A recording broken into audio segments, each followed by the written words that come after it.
Time now for Michigan's #1 outdoor radio show, Mike Avery's Outdoor Magazine. Outdoor Magazine is brought to you by J Sporting Goods, the Yider Insurance Group, Angler Quest Pontoons and Polarcraft Boats, The Forward Corporation, Primal Tree Stands, Shadow Hunter Blinds, Security Credit Union, Garber Chevrolet, and by Michigan Brand Meats. Now, here's Mike Avery.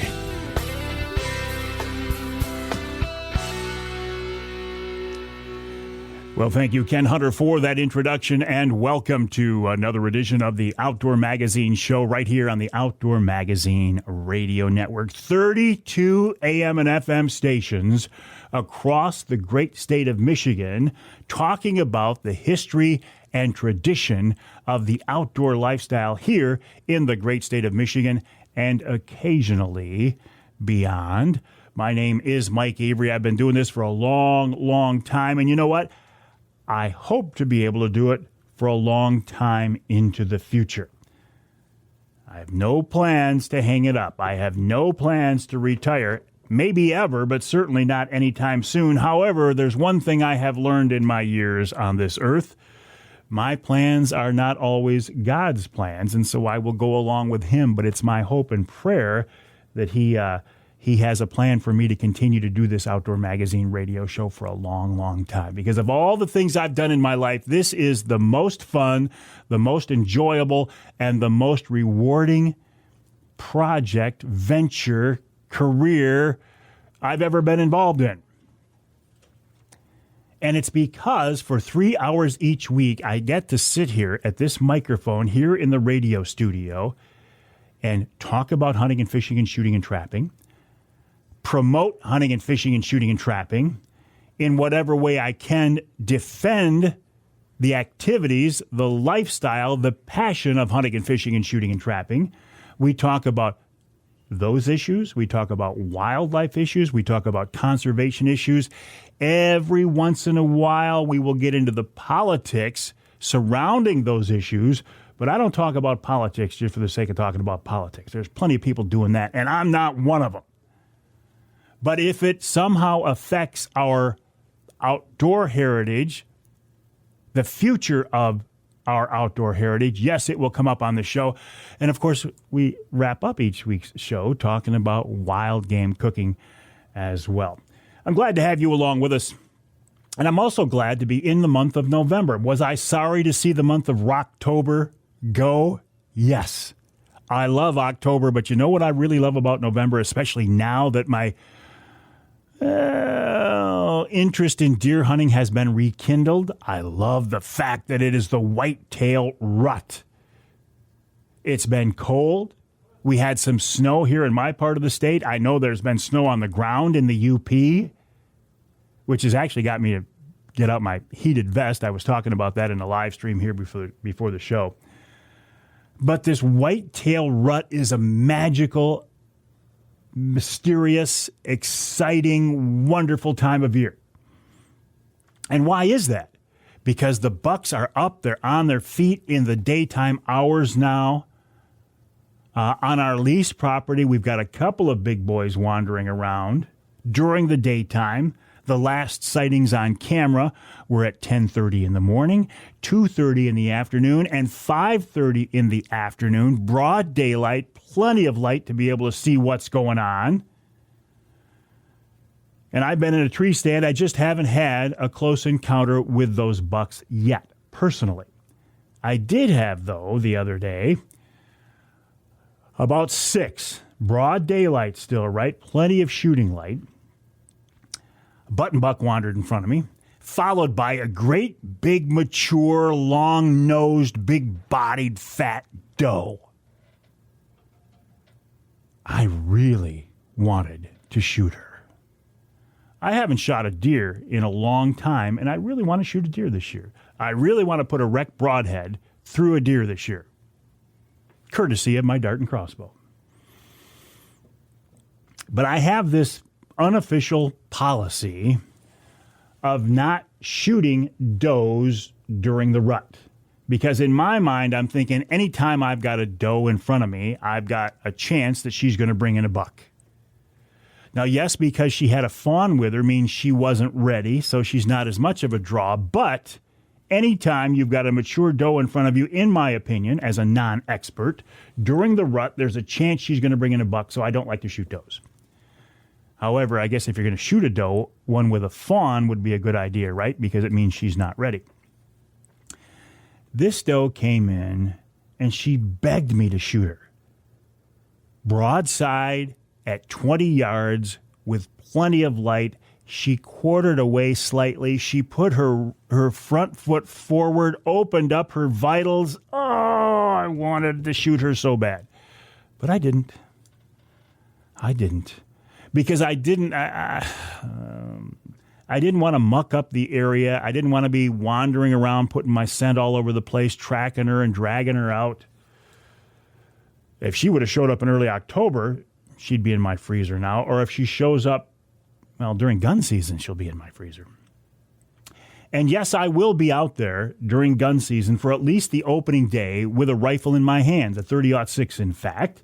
Why a 30-06? Because that's what my dad hunted with all of his life, a 30-06. So in my mind, the perfect Michigan deer gun is a 30-06. Now, you can argue that, right? The 350s, the 450s, the 270s, the 30-30 probably killed more Michigan whitetail bucks than any gun. But I'll be out there opening day. Then you know what? I think after that, I'll probably switch back to a crossbow for the rest of the season. I have nothing against guns. I love guns. I'm a big concealed carry guy. I love everything about guns. But if I'm going to shoot a deer, I want to shoot it with a bow. And I consider a crossbow to be a bow. Why is that? Because it shoots an arrow with a broadhead. And it's a short-range tool. That's the way I want to do it. But you know what? If you want to shoot with a rifle, if you want to shoot a 1.5-year-old buck, if you want to shoot a doe, that's your choice. God bless you. And I really do mean that. It is your hunt. Hunt your hunt. And you know what? Once I got that through my mind, once I took all the social media garbage and the noise and the pressure and the shaming out of the equation and just went back to hunting my hunt the way I want to do it, taking the animals I want to take, or at least targeting the animals I want to target, then, and getting out there with my family, getting out there with my son and getting out there with my grandkids, then the joy of deer hunting here in Michigan came back. That's what I needed. Forget about these TV shows. Forget about only shooting mature animals. Forget about shooting things that only have 150 inches of bone on top of their head. Forget about shooting animals that you have to have on a hit list. You have to name them ahead of the season. You have to have trail camera pictures of them. You have to have sheds from previous seasons. If that's what you want to do, fine. But that's not what makes a good hunt, in my opinion. Once I put all of that behind me, got all of that garbage out of my brain, and just went back to the fact of I want to shoot a Michigan whitetail, my joy for hunting, my interest in hunting returned. Now, I do have some standards. Like I said, I will shoot a doe in a heartbeat. Compare that to when I was growing up. Guys, my dad included, would get doe tags just to burn them so nobody would shoot a doe. We know now that biologically that wasn't a good idea. I'll shoot a doe. I don't have an interest in shooting a 1.5-year-old buck, but on our property, like I said, we've got a couple of big-bodied bucks. One of them, 2.5, but a small rack. The other one, at least 2.5, maybe 3.5, with a nice big rack. He's really one that I would love to shoot. And how do I know he's there? Because I haven't seen him in person. Trail cameras. This is the first time, the first year, I've really had any experience using these cellular trail cameras, and I do see how people say they've changed the way you hunt. These aren't my cameras. They're my son James, but he put me on his account so I can piggyback on his cameras. I had to turn the notification off on the app, because it kept sending me pictures throughout the night and everything else. And I'm like, I got to see what it is. I had to turn it off. But because of these cellular trail cameras, I'm now aware of 2 beautiful bucks wandering around, and it has my attention. Aren't these tools nice? Things we never had before that we have now that can help us. I don't want to say enjoy it more, because I've honestly never enjoyed deer hunting more than when I was a kid growing up in West Michigan, sitting on a stump with a single shot shotgun with a slug in it, knowing nothing about deer hunting, nothing about rubs, nothing about scrapes. I don't think I've ever enjoyed deer hunting more than those days. So the tools are nice. They help us to somehow be more productive, more effective, maybe. But just getting out there, right? That is the whole goal, getting out there, especially right now during the rut. Coming up on this week's Outdoor Magazine radio show after the break, Lieutenant Jason Wicklund from the DNR. He's a conservation officer. I want to talk with him about that job. What's it like to be a CO? A lot of people hate game wardens. I'm not one of them. Some tips to keep us safe and legal in the woods this fall. Then Tom Campbell of Woods-n Waternews. And hour number 2, Glen Duncan. This guy knows about sighting in your deer gun, and he's going to give us some great tips. Matt Poet from the Michigan Buck Poll. This week's Ask Avery segment. Is it legal, moral, and ethical to shoot a coyote in somebody else's trap? I think you can figure that one out. And then in hour number 3, we're talking about taxidermy with Scott Keitzman, and, of course, wild game cooking with Chef Dave Minar. Coming up this week right here on Outdoor Magazine.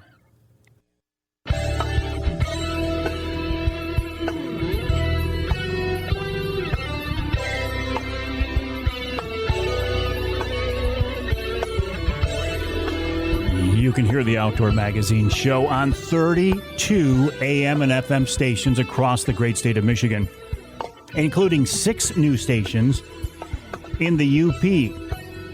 2 of those are WDMJ in Marquette, 1320 AM, and WMIQ in Iron Mountain, 1450 AM. But you can also see us downstate in Ludington on News 97.98, 98.7 WLDN, and in Lansing, WILS. Where'd you go? There you go, 1320 AM. This segment of Outdoor Magazine, as soon as I can find my list here, is brought to you by Boning Archery. Michigan-based Boning has been a leader in the archery industry since 1946. That means this is their 75th anniversary. How impressive is that?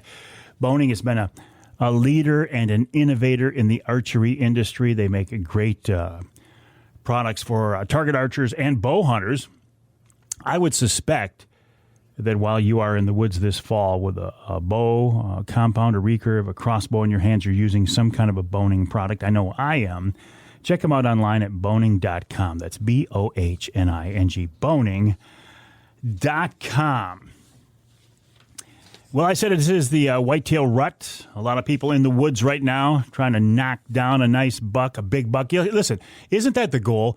Every time when most bow hunters or most deer hunters head for the woods, admit it, in the back of your mind, you would really like to shoot a nice buck, right? Now, oftentimes we're more than happy with a big fat doe or a smaller buck. That's fine, but, you're out there trying to shoot a big buck, right? But more than that, I think we're out there to have a good time. We're out there to enjoy the experience, continue the history and tradition of deer hunting or whatever kind of hunting it is or fall fishing we're doing. But you got to keep some things in mind. First and foremost, and this sounds kind of boring, but you want to be safe. What good does it do you to go out there in the woods or on the water and you end up having an accident? Somebody gets hurt. Somebody doesn't come home. I mean, God forbid. That ruins the experience. It puts a bad taste in your mouth for that activity from now on. And you want to be legal. I've said this 100 times, and I'll say it 100 times more. I am convinced that the vast majority of hunters and anglers are good, law-abiding people. I'm also convinced if you spend enough time in the outdoors, sooner or later you're going to unintentionally break a fish or game law. Just like driving. You don't get in your truck with the intent of breaking a driving law. You don't intentionally, I don't think, speed, or you're going to come up to a four-way stop and maybe not completely stop, right? So you're going to unintentionally break a driving law. I think unintentionally you're going to break a fish or game law. Lieutenant Jason Wicklund has seen them all. He is a conservation officer stationed in the UP. He's with us now on the Outdoor Magazine phone line. Lieutenant, welcome back. How are you? Good. Thanks for having me back. Hey, it's a wonderful time of year, isn't it? It is. I'm south of Grayling right now, and 3 inches of snow on the ground. All the trees are covered with white snow, so it's definitely winter's upon us. At least here in Grayling. Hey, listen. What brought you south of the bridge? I ran down to Lansing. I still have some commitments down there, so I came down on Monday, and I'm heading back because I've got plans to be in the woods this weekend as well. So. Good for you. Have you had a chance to be out much this fall? I got a new puppy, so we've been out trying to find a few grouse, and it's been a really good year for grouse, at least in the west end of the UP. So I've been out more than I want, more than I was last year, but not enough as I want to be. So my work comes first. Well, hey, listen, we got to be out there to pay the bills so we can afford to do the things that we love. Correct. But in your case, Lieutenant, like me, I am blessed to love what I do. And listen, I've met a lot of wardens over the years, and every one of them truly loved what they do, or you probably wouldn't go into it in the first place. You're exactly right. It's a passion that you have, and it's a commitment that you have that it's not 8 to 5. At the end of the day, your job's done. People are going to call you all hours of the day and night. They're going to stop by on the weekends to show you pictures of their deer, or show you the animal they trapped. You're in the store. Everybody knows who you are, and everybody has a story to tell, and we're all good listeners. So it's a tradition. It's a passion. It's a great job. It's a great career. And it's a rewarding career for those men and women that have worn the badge or are looking to wear the badge. You say everybody knows who you are. If you're doing your job right, that's part of it, right? Everybody knows the local warden. Conservation officers have this certain mystique about them. You guys have done a good job. Guys and gals have done a great job over the years of building up this image that you're always everywhere, that you know everything that's going on, maybe even, Lieutenant, that you can see in the dark. I mean, there is a certain mystique about game wardens. Yes, there is, and I always like that, where you're watching somebody and they have no idea you're there, and they turn around and there you are. And we don't do that to scare people, but it adds to the mystique. So if you're on one side of the tree and they walk by, and then you circle back around and you're walking behind them, and they turn around and look, and there you are. They don't have any idea where you came from. That's just part of the mystique of a conservation officer, and that stealthy approach that we use to our advantage. What is the goal? What is your job? I mean, when you boil it all down, why do we have conservation officers out there in the field? Our primary goal, and this is what I tell everybody, is education. We're not out to write tickets. It's progressive. So our role is to educate and advise people the laws. Maybe they don't understand. Maybe a rule changed recently that they weren't aware of, but that's our primary focus, is to educate, and we do that through a variety of mediums and ways. And then ultimately, education only goes so far. So some people that know better, or were told in the past, or given a warning in the past, and committing the same violation, then we have the authority and the ability to write tickets, which is a monetary penalty for a mistake that usually is something that could have been prevented, or they knew better. So we don't go out and we don't have ticket quotas. We don't go out to see who can write the most tickets out there at deer season. And we understand 99% of the people out there are doing it right. But there's always, just like everything, there's always that 1% of people that are out there for the intent of commercializing our resources or deceiving the law for their own personal needs and personal gains. And those are the ones that the reasons why we have conservation officers, the reason why we've been around for 134 years, because without us to educate and enforce the laws, then we wouldn't have the game and the resources that we've all come to expect here over the course of our lifetimes. You talk about rules, you talk about laws. I hear this all the time. I suspect you hear it on a daily basis that today's fish and game laws are too complicated. There are too many on the books. They're too hard to keep track of. Even the wardens have to pull out the digest, the guide to keep track of things. That's an exaggeration, but I think there's a certain amount of truth to that. Yeah, you're right.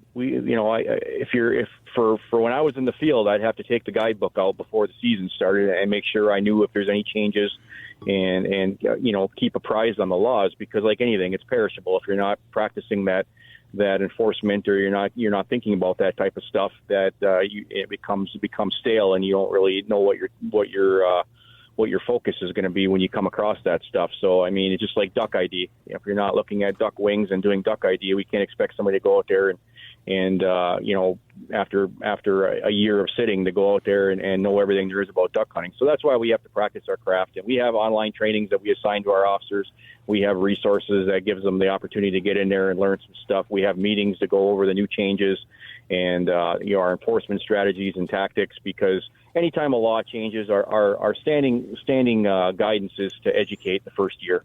So if the law changes and a zone becomes a no baiting zone, we publish it, we put it in the digest, we do the social media blast, but we go out there and educate people, because not everybody has access to a computer or a smartphone or are aware of the changes. And then after a year of education, then usually it's, all right, you should know better now, and then the enforcement becomes a bigger priority. So, but you're right. The laws, I oversee our training and our technology sections, as well as our employment and our legal sections, and I spend most of my weeks going through legal analysis on bill changes, people that want something different than we already have, and we try to work with the other divisions to make sure that we're staying progressive and we're proactive about the changes. But I mean, when you look at some of our laws that are out there, these laws were put out long before the technology came into play. I mean, you look at primitive weapons that we have. I mean, primitive weapons were longbows,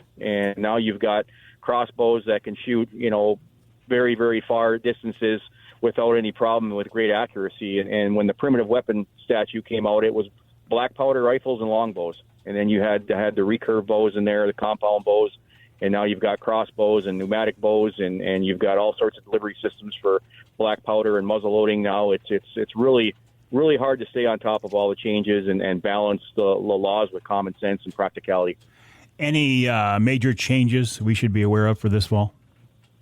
Nothing really major. I know we have the core areas, and we have some stuff that we put out as far as weapons, and bottom line is we want to kill more deer, because that helps with the disease mitigation, that helps with successful hunters, and the more deer that are killed out there, the more people that are more likely to benefit from that, and the herd immunity and all that stuff comes into play. So the laws change, and that's the one thing, is it's so different now where you live or where you hunt. If you're downstate and you go to the UP hunting, you have bait you can use in the UP, you can't use it downstate. And then there's APRs in some sections, there's core areas, there's weapons of choice areas, there's so many different things. So the listeners really need to look and call their local conservation officer, their local Department of Natural Resources field office or Operations Service Center, and just make sure that they understand what's expected of them, because traveling around the state and talking to the officers and all the different rules in different areas, it's overwhelming for me to think about, and so the average person going to a new area or wanting to try a different part of the state to hunt for trophy whitetail, you really got to make sure that you reach out and ask those questions, because it's too late when you're standing there and the warden's standing next to you and try to explain that you didn't know or didn't have an opportunity to ask. So, it's just it's like speeding on the highway. Everybody knows it's 75. When I was driving, everybody was passing me going faster than 75. They know that's a conscious choice. So, but they know it. There's signs everywhere. They know that there's no excuse. So we hear them all though. We're talking with Lieutenant Jason Wicklund from the DNR, the website michigan.gov/DNR. We got to take a break here in the Outdoor Magazine Show. When we come back, a lot more questions for the lieutenant, including this one. And don't answer right now, Jason, but be thinking about it. You mentioned baiting downstate. It's illegal to use bait downstate, but every party store, every gas station, every sporting goods store has mountains of bait out there. Somebody's out there using bait. I want to get his reaction to that and lots more. And then we'll wrap up the hour with Tom Campbell of Woods-n Waternews. That's coming up in hour number 1 this week right here on Outdoor Magazine.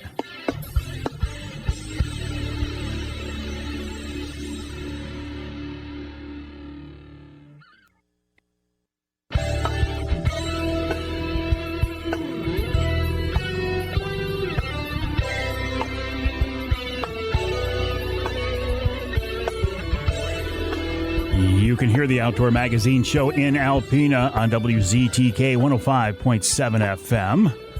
You can hear us in Flint on Sports Extra 1330 WTRX. And you can hear us in Newberry, WNBY 1450 AM. This segment of Outdoor Magazine brought to you by MUCC's On the Ground program. OTG is a program to improve habitat for fish and wildlife across the state. For details, check out the Michigan United Conservation Club's website, mucc.org, mucc.org. And if you want to save 25% on your MUCC membership, use the promo code Mike, all caps, M-I-K-E, and save 25% at mucc.org.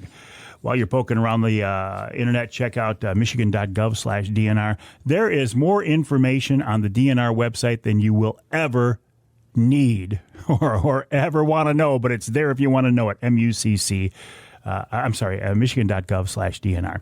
Speaking of that, we're talking with Lieutenant Jason Wicklund of the DNR right now. He's a conservation officer. I like to use the term warden, game warden. I think it's a very cool term because it harkens back to decades ago, 135 years ago.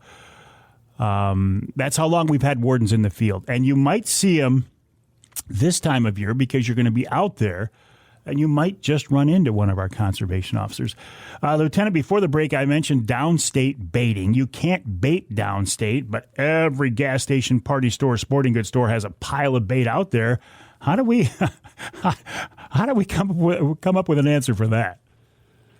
Well, that's a good question, and I see it. I just stopped at the gas station to fill up, and there was pallets of carrots there, and I know everybody's an entrepreneur, and that's their business and livelihood to sell that type of stuff. But I know as a guy that worked in the UP, my most of my career, that a lot of people would go downstate to get their bait, and because it was cheaper. A bag of corn in the UP is going to be around $9 to $11, where you could probably get it back in the day for $3 to $5 downstate. So they bring it up and bring it to camp, and I'd like to think that all that bait makes it up to the UP where baiting's legal and used in a legal method.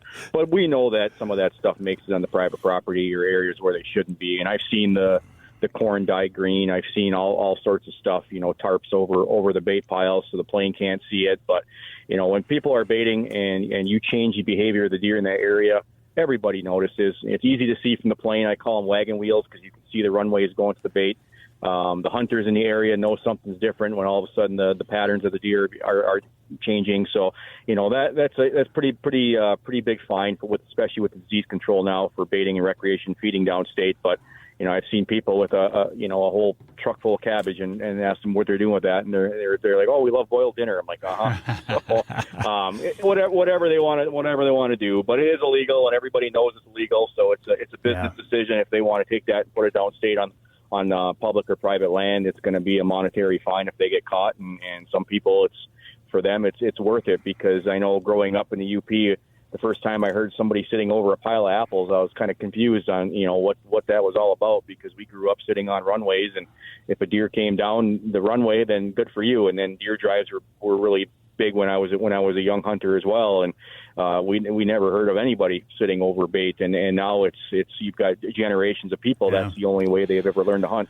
Yeah, and you mentioned deer drives. Man, I never hear about deer drives anymore. But let's move on because we're almost out of time here. Sure. What's the big concern? Is it trespass? Is it improper tagging? I mean, what do you see the most of? Trespass is always going to be an issue. People posting public land. I mean, once you identify there's a trophy buck in an area, everybody's behavior changes and it becomes an ownership issue. That's when usually the people hunt at night or do whatever they can to interfere with everybody's hunt around the area because they want that deer for themselves, and we don't take that lightly, and neither does the court system. But using not filling out your tag, not having your tag with you, that seems to be something that's always fairly common every year. Guys go home and they leave their deer tags behind, and or they don't put the right tag on the right deer, especially with the APR restrictions and stuff that are in place, and those have been around for a while now. So is it in most cases, is it intentional or is it accidental? What have you seen? I've seen, people get excited and they pull out their license, and it's usually right first light or just before dark, and you see a fishing license on there or something, and I always laugh. Or last year's deer season's on there because people don't clean them out of their wallet. But I don't see a lot of people with the intent to deceive. I mean, it's when they're up on the buck pole and they're crunched around an antler, it's kind of tough to read that license anyway, and some people use that to their advantage. But for the most part, it's just a mistake. People just didn't know any better, and we work with those people if they have a license, to make that right. But for those people out there that are going to hunt, and used to see that very common where I was at in Iron County with the non-residents that hunt there, was they would shoot the deer first and then they go buy the tag, because of the monetary cost of a non-resident hunting license, and with time date stamps on licenses and some of the court imposed fines now, structured fines, we don't see that as much, but it still happens because people take a chance to go out in the woods. But like I said, if they're caught out there hunting and they don't have a valid license on them, that's also a violation as well.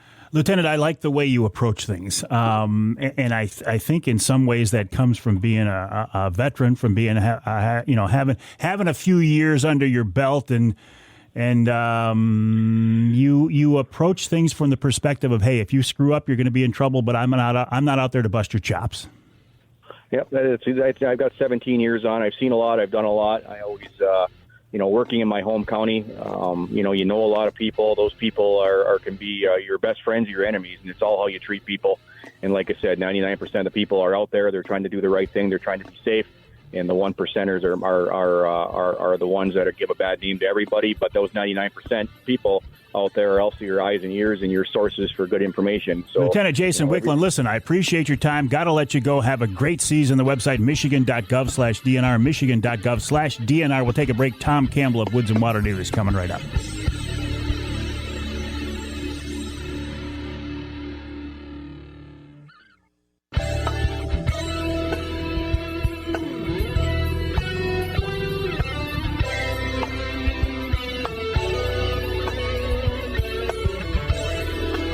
You can hear the Outdoor Magazine show in Battle Creek on WBCK 95.3 FM. You can hear us in Sheboygan on Big Country Gold, WCBY AM and FM, 1240 AM and 100.7 FM. As I'm going through the station list, it makes me realize I need to get an updated list to Tom Campbell at Woods-n Waternews, because we're up to 32 stations now. I need to update it on the website as well, so thank you for that reminder.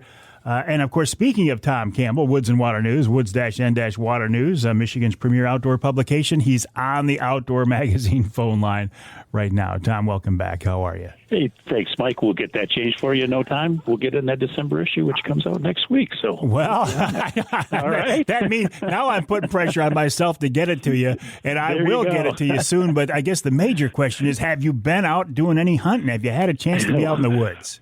Well, Mike, my hunting got cut short by some type of injury to my knee that we're trying to figure out. I got an infection in my knee, and it's just been horrible. I spent a few days in the hospital trying to get rid of it, and that I don't ever want to do again, and I don't ever want to get this again. I knew you were having problems, but I didn't realize it actually put you in the hospital. I'm sorry to hear that. I hope you're on the mend. Yeah. Yes, I stopped all those idiot manly urges that, I don't have to go. When I woke up Sunday morning, my leg was bigger than my waist. I thought, I better go. So I finally did it. My first day in the hospital. Oh, boy. Oh, man. That cuts into your hunting time, doesn't it? It does indeed. But I'm on the men's, and if my wife's not looking, I should be in the tree stand next weekend. Oh, excellent, excellent. So you'll be out there by the time firearm season comes around. It sounds like exactly right. I sure hope so. Oh, definitely. Perfect. I can limp that far. That's for sure. Well, I'm sorry to hear that. I'm glad you're on the mend, but it doesn't get in the way of putting out a first-class magazine. I know that. That's right. Exactly right. We'll have that December issue out there so people can find it on the newsstands on the way to the opening of firearm season for sure. I hope so. We're working on that as we speak, and it looks like it's going to be a great issue as always. So we're always excited about when the new issue comes out.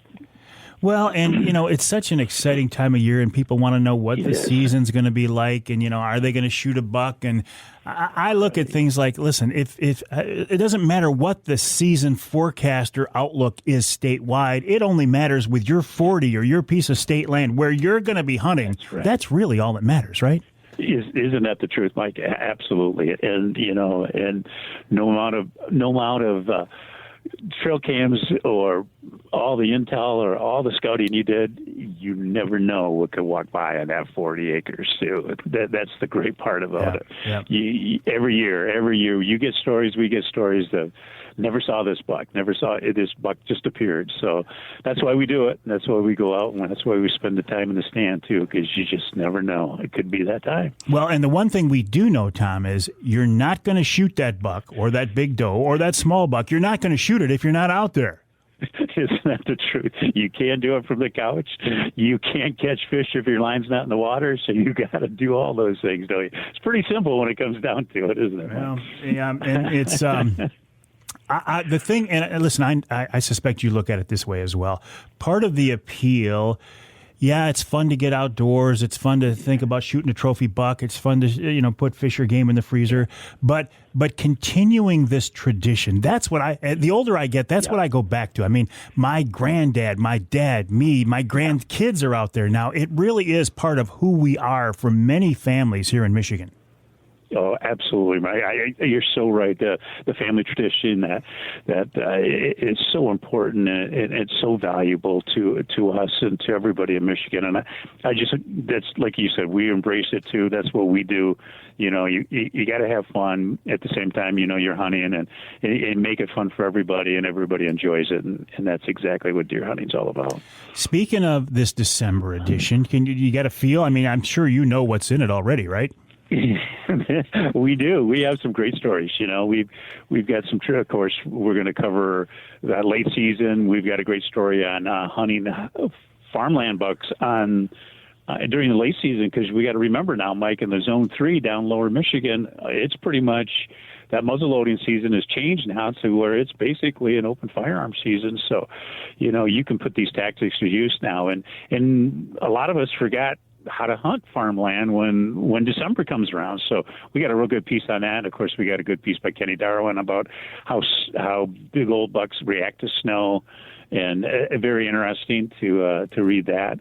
And of course, we're trying to keep up with all the news too. We've got a real good piece. There's some legislation talk going on right now about regulating guides on state land in the state of Michigan, and we got a real nice piece on that kind of covers what they're looking at doing as far as that legislation coming up. So a little bit of everything. Of course, we've got the ice fishing starting to cover. I hear our northern Michigan got some snow yesterday, so I'm sure ice isn't too far behind. So just talking to a game warden who was on the road. He said there's a fair amount of snow in the northern part of the lower.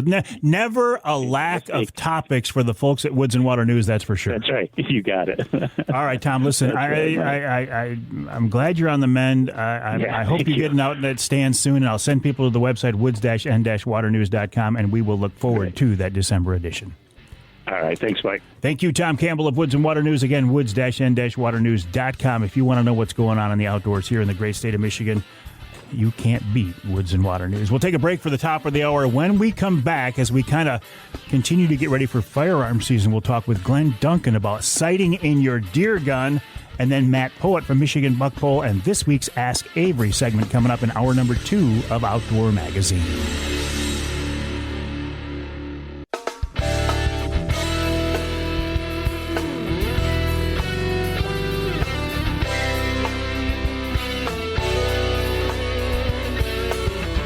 Time now for Michigan's #1 outdoor radio show, Mike Avery's Outdoor Magazine.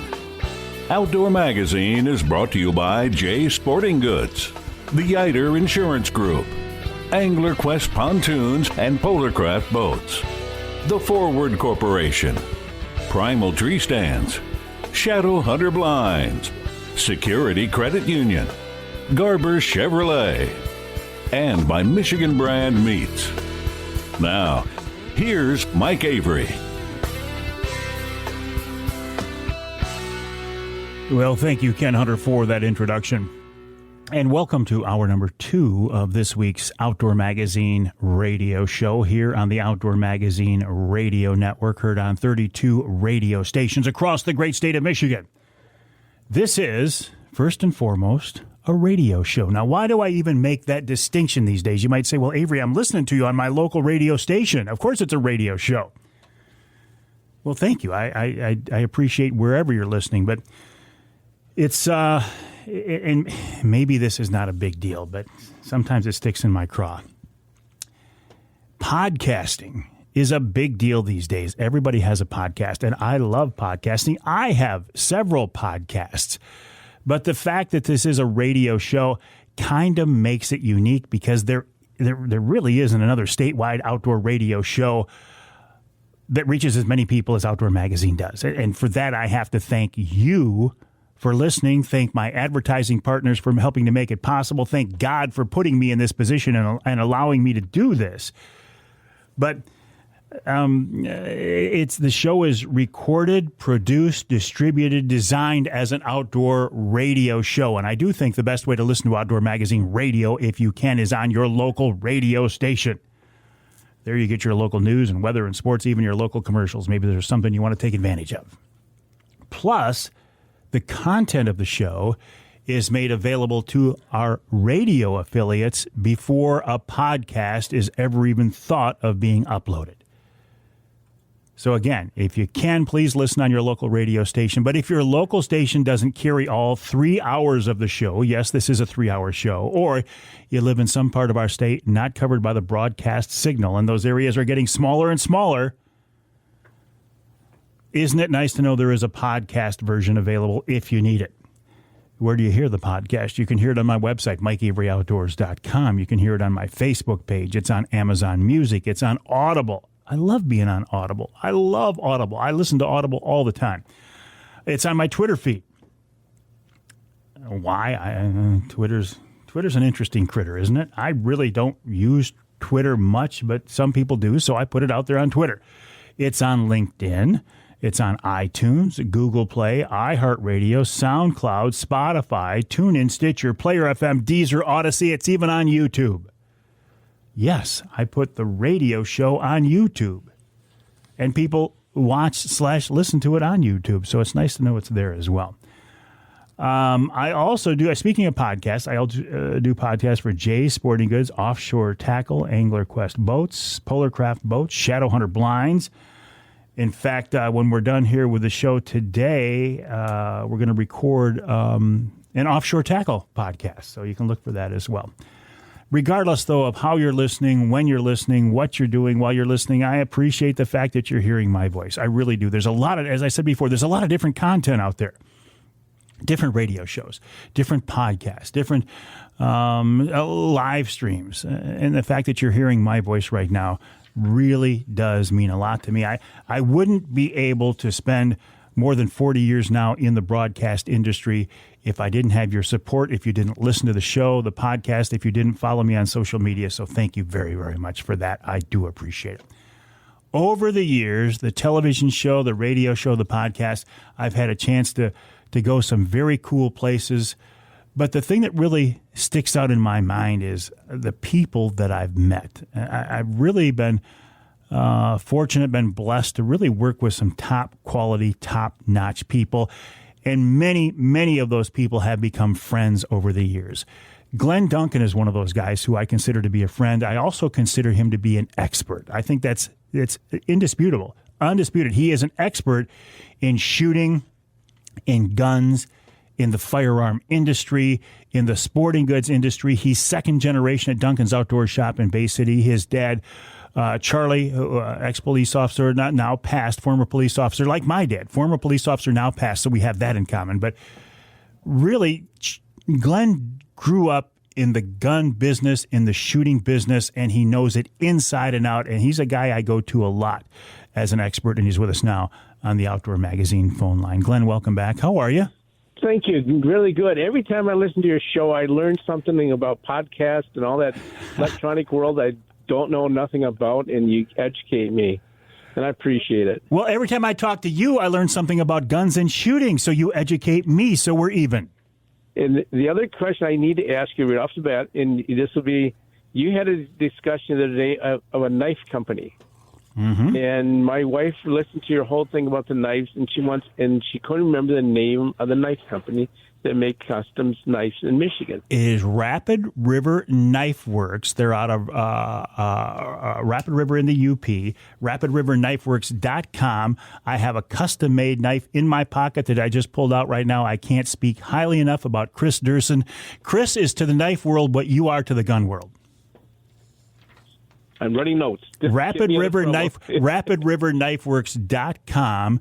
And if you get to Rapid River, check out their showroom. It is very, very impressive. It's beautiful. Nice. Thank you. Yeah, and you know, you could use one of these Rapid River knives as a Christmas present. You might want to plant that seed, Glen. Well, that's what my wife wants to do it for my son. So I'm wonderful. Really planning.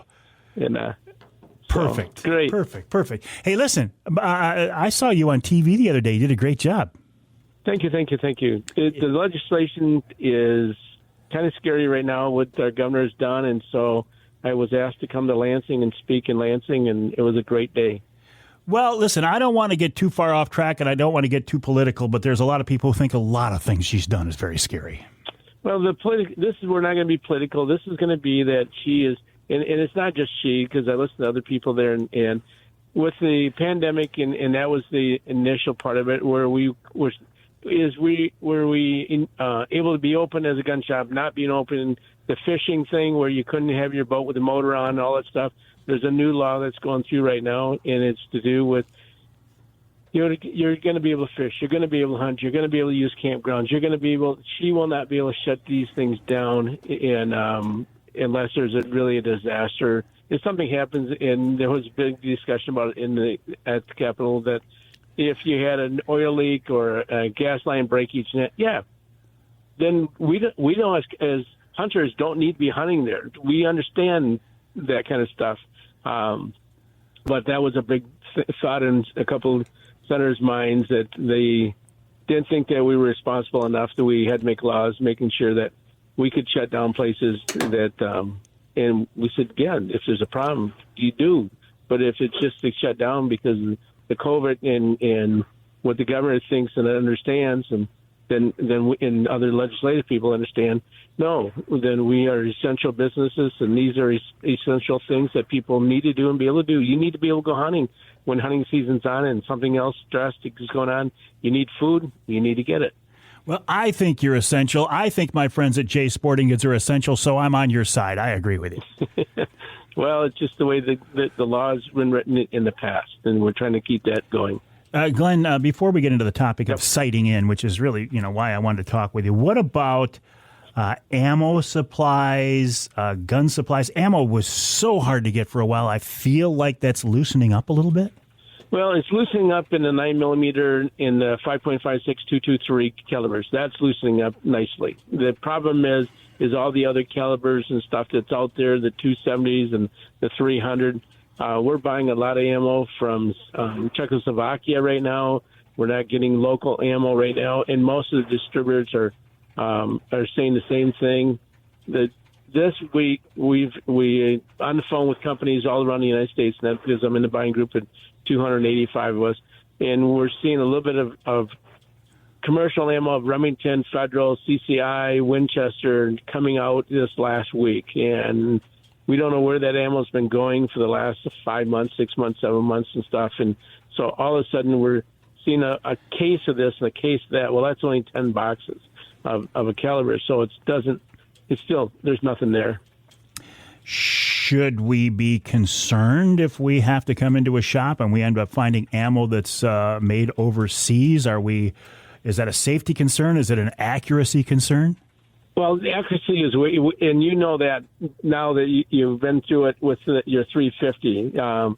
Guns like different kinds of ammo, and it doesn't matter what name is on it. There's some good names that we've, for us, had tried and true, and we've talked about it many times on the radio. Federal Fusion.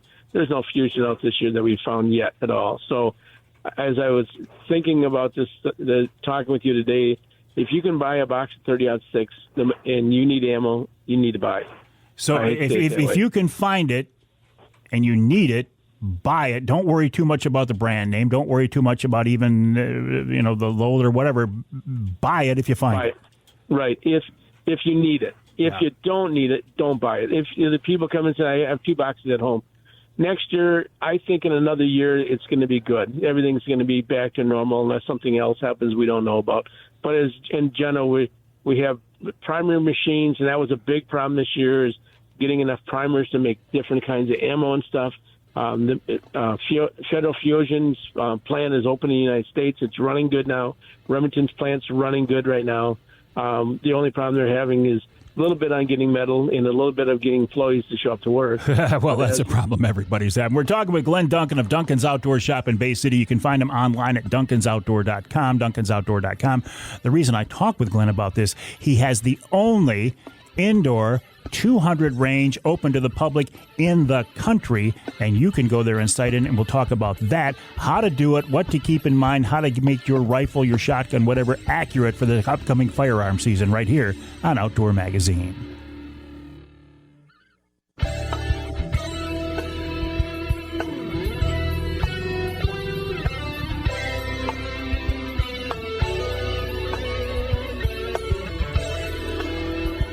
You can hear the Outdoor Magazine show in Caro on WKYO 1360 AM and WIDL 92.1 FM. You can hear us in Houghton Lake on 98.5 WUPS. And you can hear us in the Sioux on ESPN 1400 WKNW. This segment of Outdoor Magazine brought to you by Versa Skins. Just change the skin for the season you're in. Versa Skins, a family-owned, Michigan-based company. You know I love that. They make hunting clothes that are top quality, very warm, very tough, weather-resistant. And here's the cool thing. They've come up with a system where you can change the camo pattern just by snapping on and zipping on a new outside layer. So rather than have to spend a bunch of money on blaze orange or camouflage or snow camo or whatever, you buy one base system, the jacket and the pants, and then you can buy different skins to change it for the season that you're in. Just change the skin for the season you're in. How cool is that?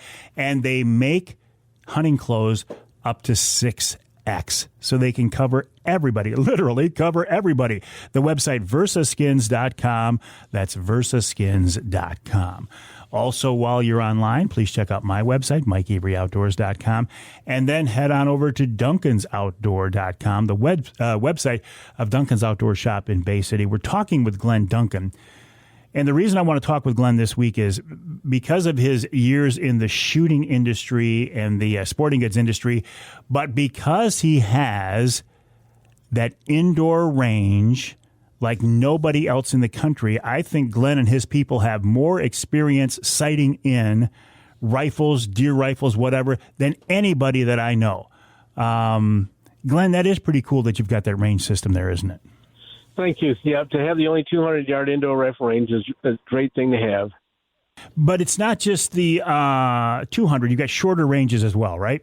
Yeah, you have two 50-yard ranges, one 100 and one 200.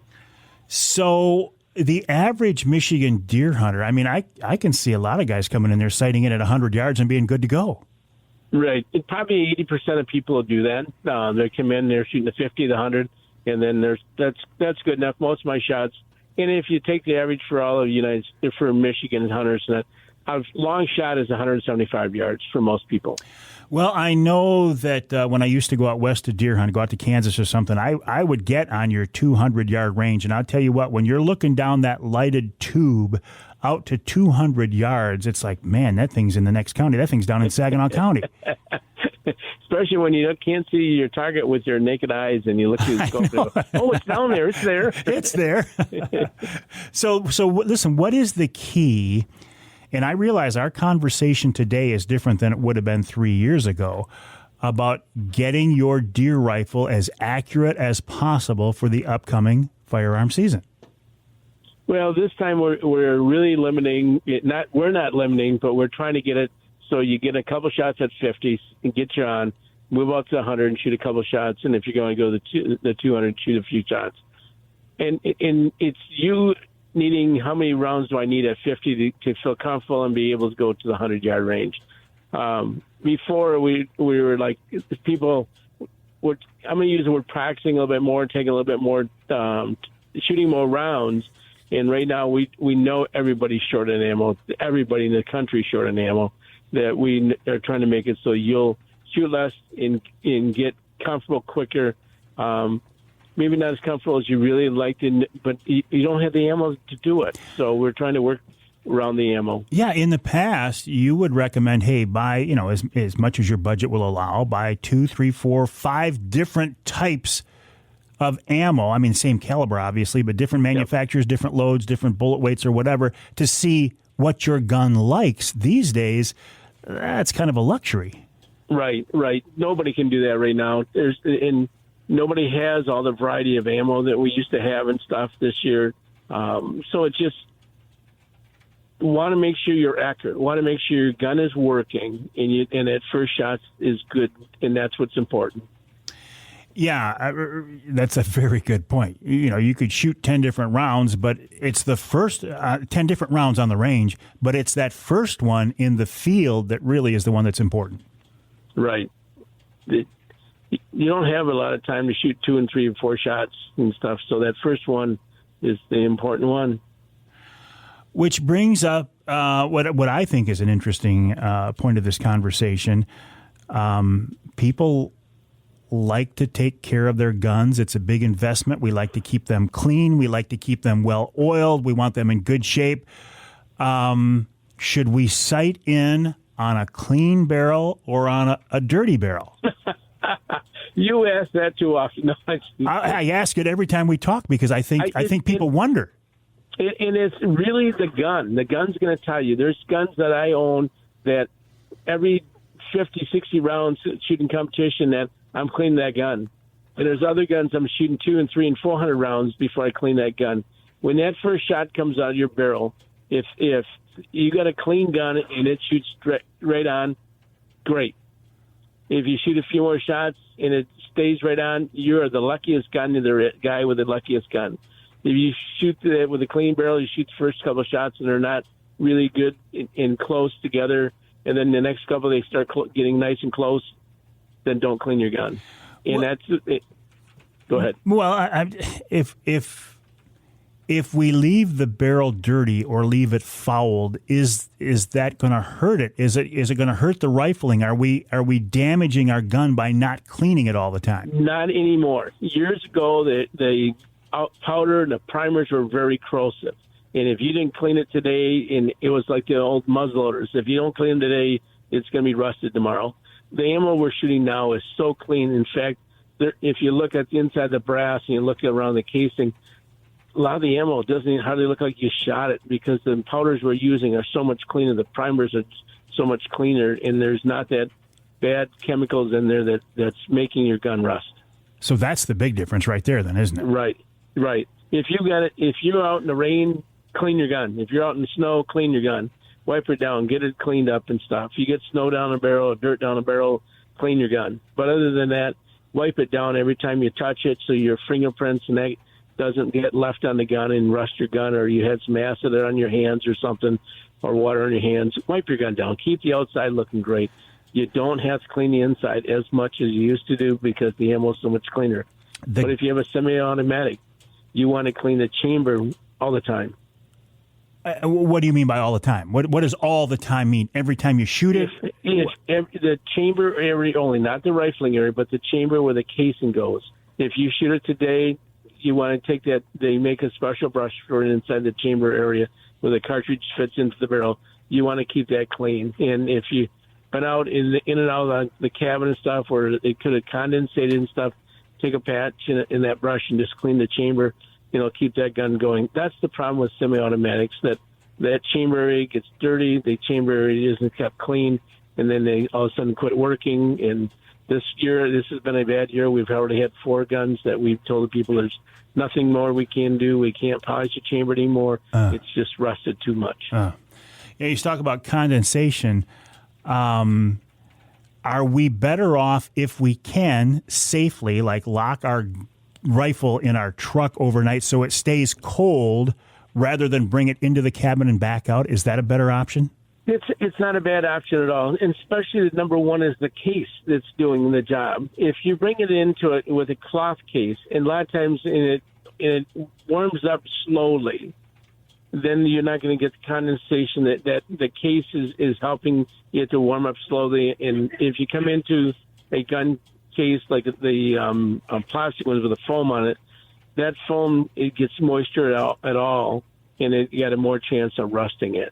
If you don't have a good case and stuff, and you're bringing it in from the back of the pickup truck and right into the cabin, no, then I'd probably leave it in someplace where it's going to stay the constant temperature. You talk about wiping your guns down. Now, the guns I had when I was a kid, they were very susceptible to that. Yes, you could leave fingerprints on there if you didn't wipe them down. I think most of my guns today, Glenn, have some kind of a coating that I really don't worry about it that much anymore. Well, our guns and stuff, a lot of the coatings are a lot different.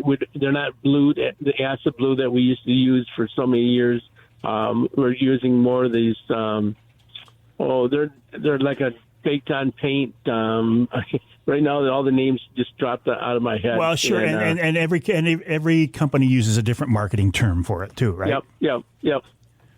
And so that is a true statement that a lot of the guns are coated with different things that then they're pushing the advertisement of this new coating that you don't have to worry about rusting and stuff.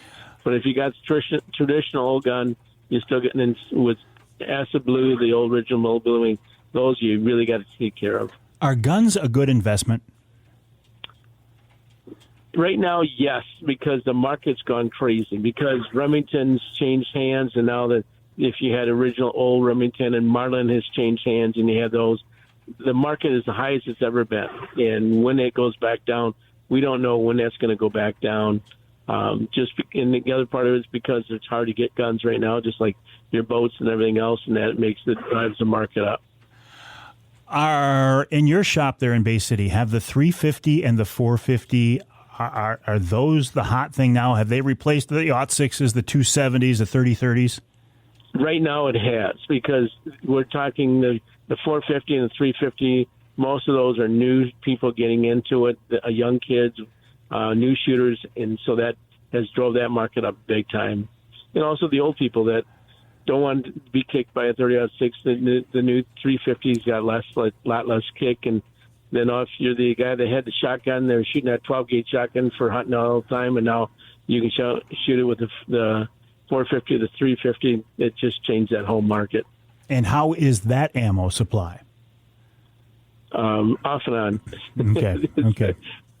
A lot of us are trying to make sure, and all of us, Jays and all of us for last month or so, we're trying to keep ammo so that we could sell a gun and be able to sell you a box of ammo. And right now, we're not thinking that way. We're thinking that if we got ammo, we're just going to sell it, and we hope we don't run out of ammo before we run out of those guns, those calibers. But it's that time of year, so you make some decisions, and that was one of the big decisions to make. Well, listen, you've been in business long enough. I think that most of the decisions you make as far as guns and stuff are good decisions, Glenn, and I always appreciate your expertise, and I appreciate you checking in with us.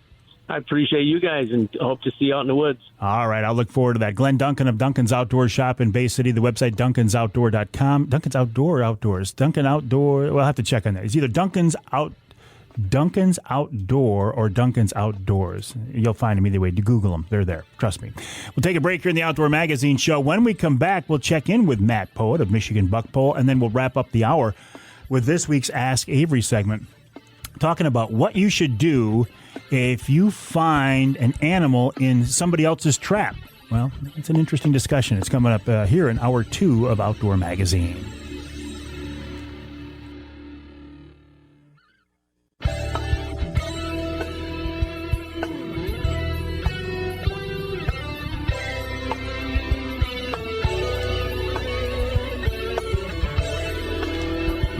can hear the Outdoor Magazine show in Holland on WHTC. That's AM and FM, 1450 AM, 99.7 FM.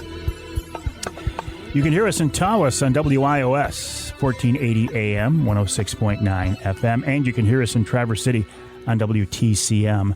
That's 580 AM. This segment of Outdoor Magazine is brought to you by Rapid River Knives. I've talked about this company, family-owned, Michigan-based company. You know I love that. I love their products. Chris Durson is a master knife maker. He does a wonderful job. We did a Wednesday Night Live up there a couple of weeks ago. Had a chance to see his showroom. It's beautiful. I have a Rapid River folding knife in my pocket right now. Christmas time is coming up, and a Rapid River knife would make an excellent, excellent Christmas present. Check them out online at rapidriverknifeworks.com. That's rapidriverknifeworks.com. While you are online, especially this time of year, head on over to mibuckpole.com. mibuckpole.com, the website of the Michigan Buck Pole. It is an online community where you can show off a little bit, where you can brag a little bit, and where you can learn a lot about what's going on in the whitetail woods this time of year. Matt Poet is with the Michigan Buck Pole. He's with us now on the Outdoor Magazine phone line. Matt, welcome. How are you? Hey, not too bad, Mike. How about yourself? I am doing just great because it's a wonderful, wonderful time of year, isn't it? Oh, my gosh. This morning was perfect. I mean, frost was everywhere. It was, man, what a beautiful morning. Oh, certainly. Tell me about Michigan Buck Pole. Yeah, so like you were kind of saying, we're an online community where hunters get to share their pictures of the harvest that they've had and the success they've had, and also a place that everyone around Michigan can go to see, what's being harvested around the state. And I love the fact that it is statewide, but you break it down, you narrow it down to the counties. Yeah, absolutely. I mean, a lot of people know us from our social media sites on, Facebook and Instagram, but we're actually based on a website, mibuckpole.com. But yeah, you can go there and see the bucks that were submitted, and then you can filter them, what time of day they were harvested. You can look at specific dates, the method that they were taken, and the county that they're taken in as well. So, if you're from, southern part of the state and you're heading north, you can kind of see what's happening in the northern part of the state and where you're hunting and all of that. I don't want to overstate this, but you could almost use it as a scouting tool. You can, and a lot of people use it to see, hey, has my neighbor shot my target buck? Because I haven't seen him on camera in a couple of days. Yeah. They go online to see if he's been taken, and so yeah, I mean, you could use, there's a lot of different resources that you can use it for. We have a resources page that you can go to find information on your dog trackers and the DNR regs, and it's just a great place to post questions and stuff like that. So there's a lot of resources that we have that reside on there. I get an awful lot of pictures sent to me through my social media outlets, but I know my numbers pale in comparison to you guys. You must have a real good sense for what's going on. And can you verify, Matt? I mean, I feel like the rut is on big time right now. We've been hearing about the rut, some activity for about a week and a half to 2 weeks that it started. So, bucks were being activated by, calls and some rattling. So it has started and it's going on now. I mean, we're having pictures come in. People are sending us harvests that they have and photos that they've taken from their stand with the buck with its nose right to the ground. So it is happening, and with this wind or this weather change, it's getting prime time. So how do we get a picture to you if we want to share it with the world? Yeah, so if you go to our website, mibuckpole.com, there's a little button at the top right-hand corner that says Submit Photo. You just click Submit Photo, and then there's a form there that gives us all the information on how you harvested the deer. And then from there, it gets posted on our website. And this time of year, we have so many submissions that, we try to post as many as we can, but they all don't get posted. But we do post a lot of those to our social media sites. Oh, I hear you. It can be overwhelming, huh? Yeah. Like you said, you get a bunch submitted to you. I mean, I think this morning when I looked, we had 100 submissions sitting in the hopper from the last day and a half. So, well, that says a lot right there. We have to go through. Yeah, that says a lot right there about the activity out there. Absolutely. About last Friday, when the temperature started really changing, the harvest numbers definitely went up significantly. Final question for you, Matt. Are we talking only book bucks? Does it have to be a legitimate trophy to share it with you guys? Absolutely not. We have a section on there that it just says deer because we accept stories of does. Anything's a trophy. Any way you harvest the deer legally is a trophy. So we love everything. We love hearing the stories. We have a lot of stories on there that, hey, this was my first deer. This is a special day for me for this reason, and it's just cool hearing all those stories. So everything's a trophy that's posted on there. I just feel like you guys have really, in some ways, we will never replace the old-fashioned buck poles where you go to the center of town and see everybody's deer, but those are getting fewer and far between. And online venues, options like you guys at Michigan Buck Pole, I think you're filling a big void. Yeah, and like you said, that used to be the go-to thing to go somewhere and hoist your bucks up and tell the stories there. But everyone's just so busy anymore. It's just hard to do that and hard to get turnouts, and nobody shoots their buck on the same day. So this is a great way to see what someone's doing through the whole season. And you're right. I think it is filling a big void, and I think it's creating a new generation. Matt Poet of Michigan Buck Pole, appreciate your time. Good luck in the woods. Hey, thank you too, Mike. The website, mibuckpole.com, mibuckpole.com. You can also find them on social media as well. We will take a break here on the Outdoor Magazine Show. When we come back, this week's Ask Avery segment, the topic is, what should you do if you find an animal in somebody else's trap? And the reason this came up might surprise you, as it did me. Details after the break right here on Outdoor Magazine.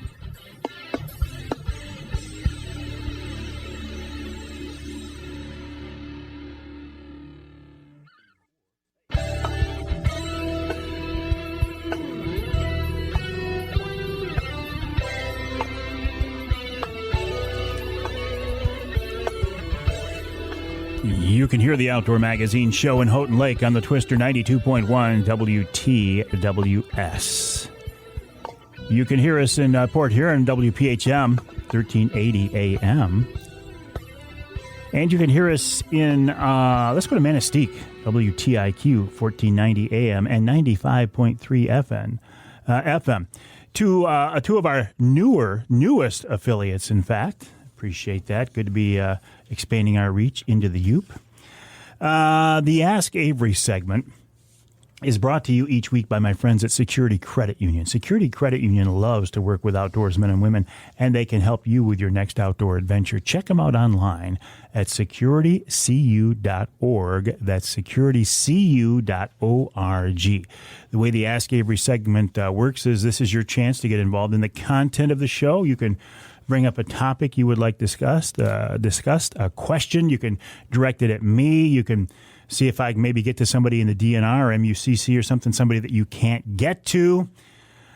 This time, Ernest Skeens sent me an email to Mike at MikeAveryOutdoors.com, Mike at MikeAveryOutdoors.com. By the way, you can also send me an email by going through the Outdoor Magazine Facebook page. But Ernest says, "Hi, Mike. I was wondering if you can address bow hunters out there not to shoot coyotes they find in traps. I've had 3 coyotes shot by bow hunters the last 2 years. They completely ruin the fur and any money I can make off them, which is very little." I was shocked to hear this. I didn't even know this was a thing. I can't, personally, I can't imagine this. You walk up on a coyote in a trap. Now, you might say, okay, well, I'm doing the humane thing. I'm putting that animal out of its misery. If you know anything about trapping, you know that today's traps are pretty humane. A lot of times, trappers will come up on an animal found in a trap and release him completely unharmed. So, to me, this seems like a pretty clear-cut thing. It's not your trap. You didn't put it out there. You don't own it. You don't have any jurisdiction over it. Why would you shoot an animal in somebody else's trap? So to me, it seems blatantly wrong. But what I did was I posed this question to Lieutenant Jason Wicklund of the DNR, who in fact was with us in the first hour of this week's show. I said, "Lieutenant, is it wrong to do this?" And he said, "Yes, both legally and ethically." And he brings up a couple of interesting points I hadn't thought of. He says some animals can be released or will be released, so we don't want people killing them, which is what I just said. He said, now, if the animals have been there for a long time, then the trapper is in violation of their laws that you have to check these traps on a regular basis. This is not what we're talking about. He says, and this is very interesting, he says some species or animals that can be trapped can't be shot. Now, we're not talking about coyotes here. For example, beavers and otters and mink and muskrats, you can't shoot them. So it would be illegal to do that. But I want to go back to the morals and ethics of this. I have always said that to these legality and ethics and morality are sometimes related and they're sometimes different. In this case, yes, it is illegal to do this in some cases. However, think about this morally and ethically.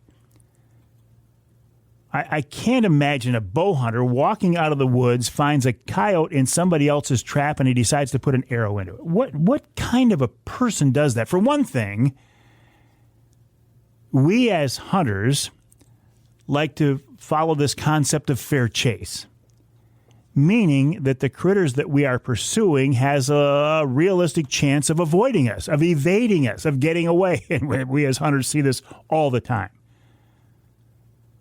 So when you walk up on an animal in the trap and you shoot it, and it's not yours, right? If you're a trapper and you find a coyote in your trap and you walk up and put a .22 in its head, that's a whole different ballgame. You have quickly, legally, humanely dispatched that animal so you can use the fur.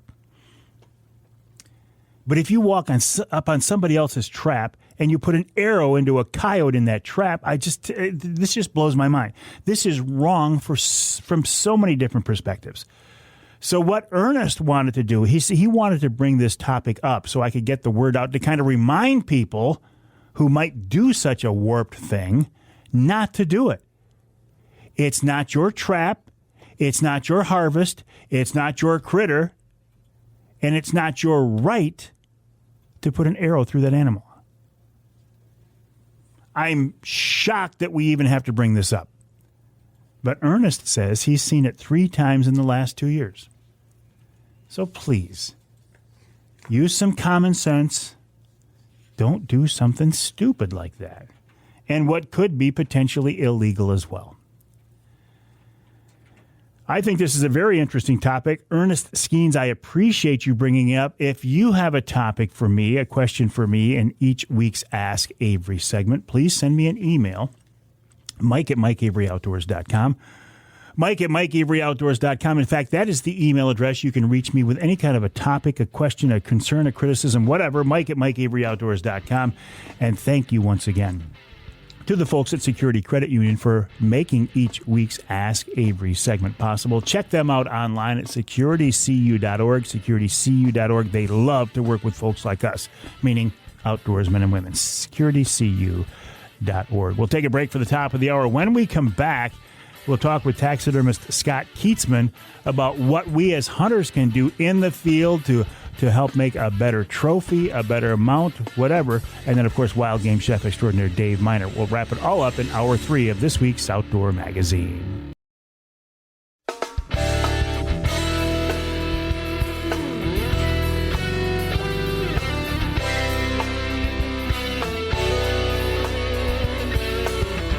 Time now for Michigan's #1 outdoor radio show, Mike Avery's Outdoor Magazine. Outdoor Magazine is brought to you by J Sporting Goods, the Yiter Insurance Group, Angler Quest Pontoons and Polarcraft Boats, The Forward Corporation, Primal Tree Stands, Shadow Hunter Blinds, Security Credit Union, Garber Chevrolet, and by Michigan Brand Meats. Now, here's Mike Avery.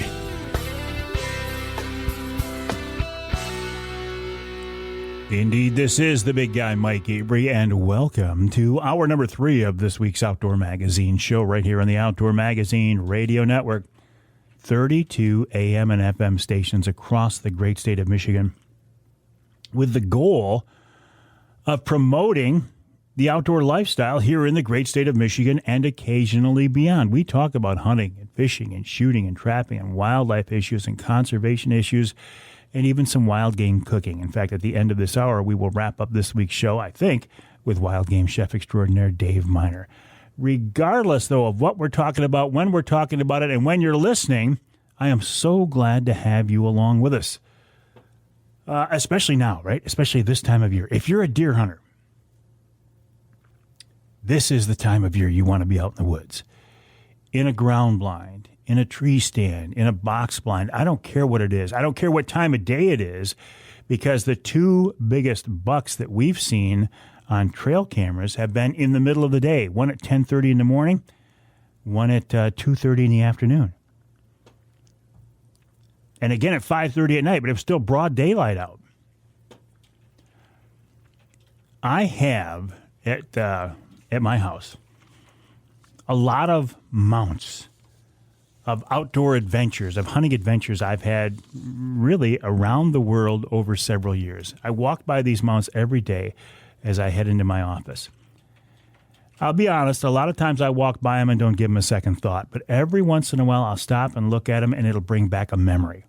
Okay, well, that buck is the biggest one I've killed in Michigan. That buck was a 150-inch 10-point from Kansas. That bear was on an Ontario adventure. That wildebeest wasn't shot here in my backyard. That was shot in Alaska. And it's so nice to have these memories. And I'll tell you what, I do have some true trophies, but I would bet you that most of my mounts are not, no, I know it's not. They're not book animals. I don't think you have to have a record book animal to have a legitimate trophy and make it worthy, if we can use that term, of taking to the taxidermist. But what do I know? I'm just one guy. Scott Keitzman is a full-time taxidermist at Linwood Taxidermy, linwoodtaxidermy.com. He sees far more of this. He has far more experience in this area than I do, and he's with us now on the Outdoor Magazine phone line. Scott, welcome back. How are you? Good morning, Mike. I'm doing great. Thank you. Hey, listen, what do you see in there at the shop? Are you starting to see an influx of bucks coming in now? Yeah, it's getting really good in the last week or so. I just give everybody a hint out there. Something happened October 22nd and 23rd. Them days, we took in an enormous amount of deer heads that were shot that afternoon or that night. So, mental note, October 22nd and 23rd, the past few years have been, those seem like the breaking point days to where everything kind of kicks in. Well, you're not saying just this year. You're saying as a trend over the years. As a trend.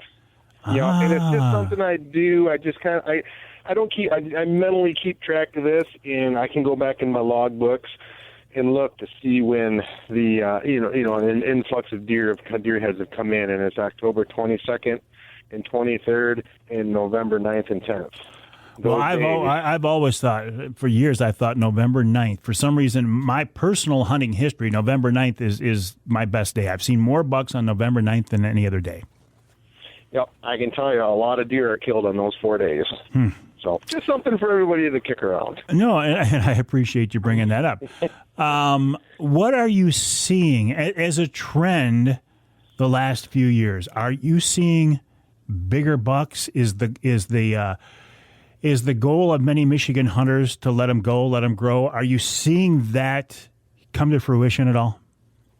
I'm seeing that trend a lot. And what I'm noticing is it's a lot of the older hunters seem to be, and I say older, middle-aged and up. The guys who've got a few years under their belt and got a few deer under their belt.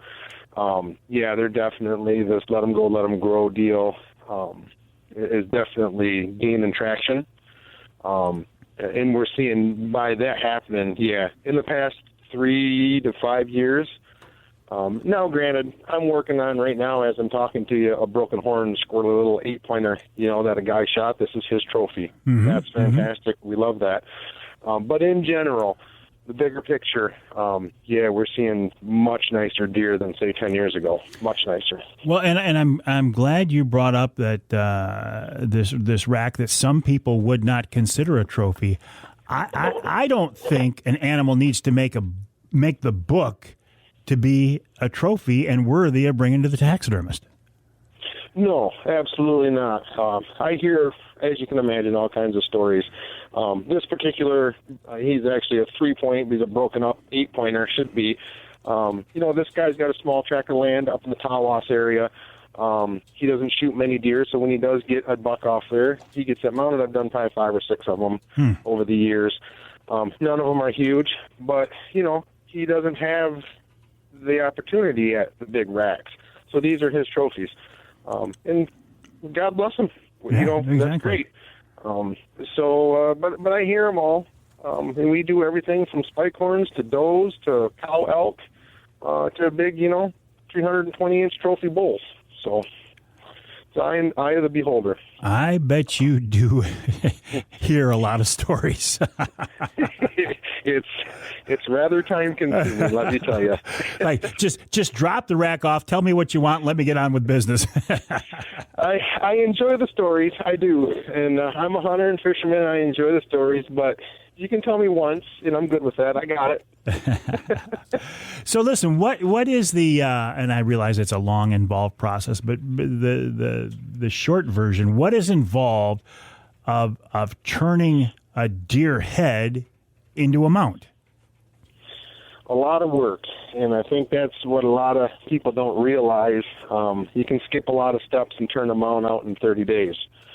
To do these properly, we have obviously the paperwork end of it is where it begins when you walk in my shop, right down to the skinning, the fleshing, the caping of the deer, which your butcher does not cape the deer, your butcher skins the deer. What's the difference? What's the difference? Caping a deer is when I pull the skull and the antlers out of the deer and he's ready to be processed at that point in the taxidermy shop. So a hide with no skull, no antlers on it is a caped deer. So other than that, it's just skinned. Mm-hmm. So when they come in, typically they're skinned from the butcher or the hunter skins them. So we could take them right from there, the caping process, into fleshing, which is splitting and turning of lips, eyes, ears, and nose, scraping the fat, salt drying, a couple of weeks until they harden up. And I use a commercial tannery.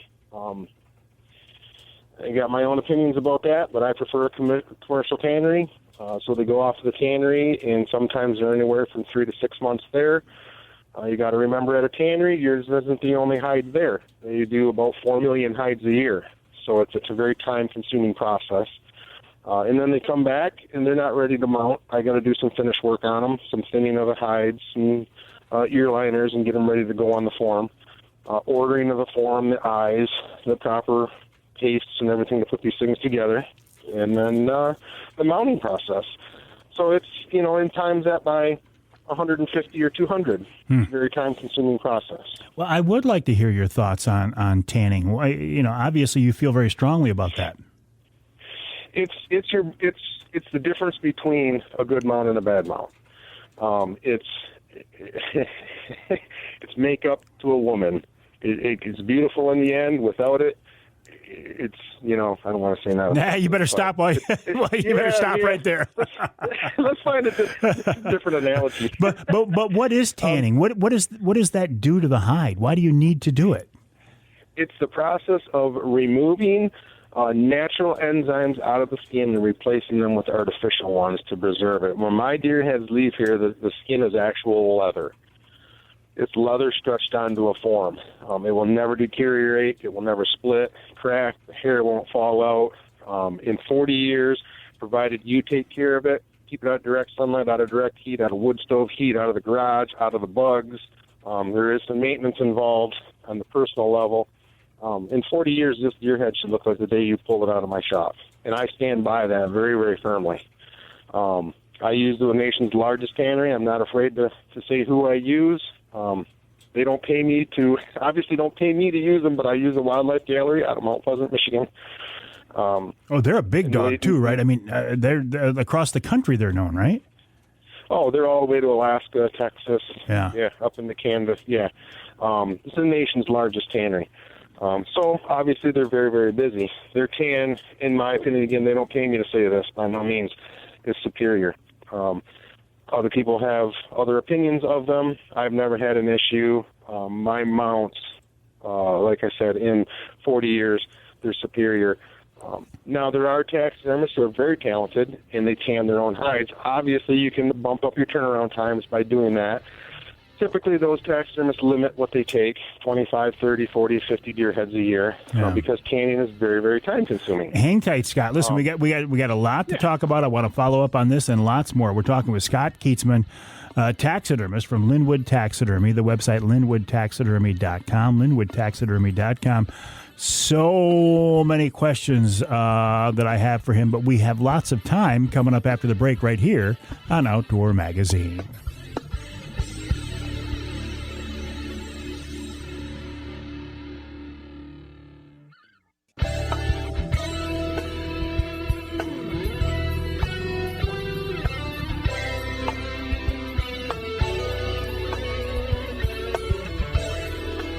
You can hear the Outdoor Magazine show on WKBZ in Muskegon. That's 1090 AM. And you can hear us in Sandusky on WMIC, 660 AM and 95.3 FM. This segment of Outdoor Magazine brought to you by the Linwood Beach Marina and Campground. Linwood Beach can be your year-round Saginaw Bay fishing destination and your Mid-Michigan Tracker and Angler Quest headquarters. For more info, check them out online at linwoodbeachmarina.com, linwoodbeachmarina.com. Linwood Beach can also be a great jumping-off point for Saginaw Bay waterfowl hunters. And when we get some ice on the bay, a great spot to take off for your ice fishing adventures as well.